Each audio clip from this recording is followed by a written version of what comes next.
আসসালামু আলাইকুম। অন্তর্বর্তীকালীন সরকারের প্রধান উপদেষ্টা ডক্টর মোহাম্মদ ইউনূস আজকে আবারও তিনটি রাজনৈতিক দলকে আলোচনা সভার জন্য ডেকেছেন। এই তিনটি রাজনৈতিক দলের মধ্যে অন্যতম হচ্ছে বিএনপি, জামাত, ৩ নম্বরে যে দলটি রয়েছেন তা হলো এনসিপি, জাতীয় নাগরিক পার্টি। বারবারই এই নিয়ে প্রশ্ন উঠছে, একটি অনিবন্ধিত রাজনৈতিক দলকে কেন বারবার সরকার আলোচনা সভার জন্য ডাকছেন, যেখানে আরও অনেক নিবন্ধিত দল রয়েছে এনসিপি থেকে অনেক বড়। সরকার কেন এনসিপিকেই বড় দল হিসেবে মানছে?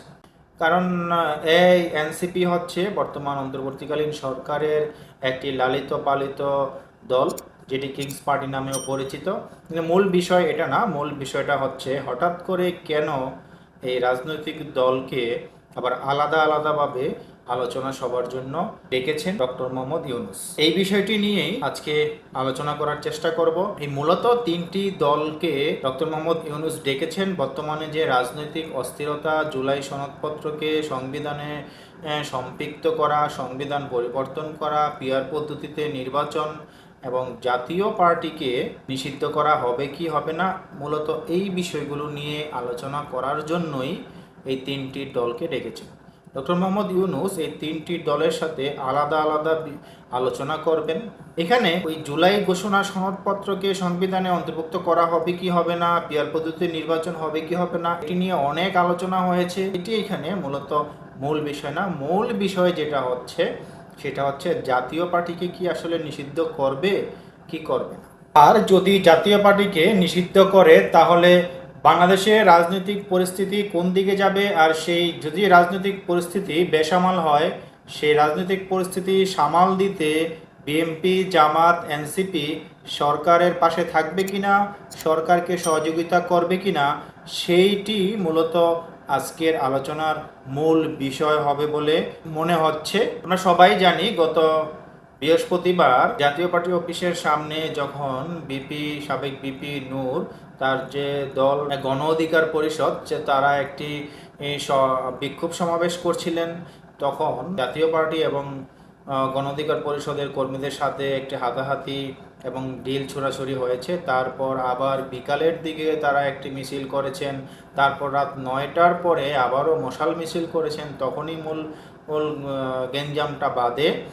তখনই তারা যখন রাস্তায় আগুন টাগুন জ্বালায়, পুলিশ তাদের বাধা দিলেও শুনেনি। তারপর সেনাবাহিনী এসে সেনাবাহিনীর উপরও যখন তারা চড়াও হয়, তারপর গিয়ে সেনাবাহিনী অ্যাকশনে যায়। তাতে নূর খুবই বাজেভাবে আহত হন, তার নাকের মাঝখানের হাড় ভেঙে যায়, মস্তিষ্কে তার রক্তক্ষরণ হয়ে তিনি হসপিটালে চিকিৎসাধীন রয়েছেন। যদিও সম্প্রতি খবর অনুযায়ী নূর আগামী 7 দিনের মধ্যে বাসায় ফিরতে পারবেন বলে জানিয়েছেন ঢাকার মেডিকেলের পরিচালক। মূল যে বিষয়টির কথা বলেছিলাম, যে জাতীয় পার্টি কি আসলে জাতীয় পার্টিকে নিষিদ্ধ ঘোষণা করা হবে কি হবে না, বর্তমানে রাজনৈতিক পরিস্থিতিতে আমার যেটা মনে হয় জামাত এবং এনসিপি সরাসরি জাতীয় পার্টিকে নিষিদ্ধের পক্ষে মতামত দিবে।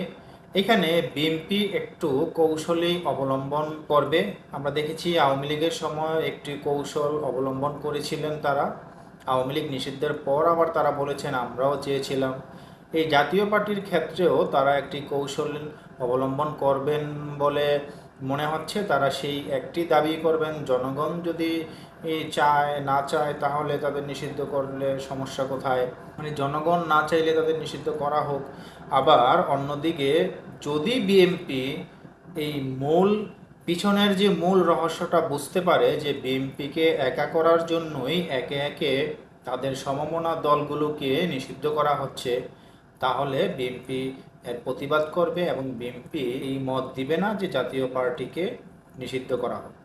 আমার মনে হয় অবশ্যই বিএনপি সেটা বুঝবে যে একে একে যে দলগুলোকে নিষিদ্ধ করা হচ্ছে, সেই তাদের যে সমমনা দলগুলো জাতীয় পার্টি, আওয়ামী লীগ যাই বলেন না কেন, তাদের রাজনৈতিক দর্শন একই, মুক্তিযোদ্ধাকে রক্ষা করা, মুক্তিযোদ্ধার সপক্ষে কাজ করা।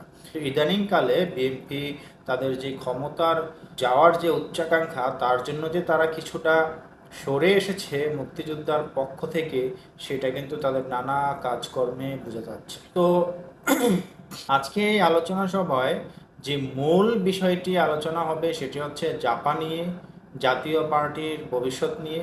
তবে বিএনপি জাতীয় পার্টিকে সরাসরি নিষিদ্ধের জন্য কোনো মত দিবে না বলেই অনুমান করা যাচ্ছে। যদি তারা দেয়, আর যদি তারা সেটি করে থাকে, তাহলে ভবিষ্যতে বিএনপির জন্য একটি বড় চ্যালেঞ্জ অপেক্ষা করছে।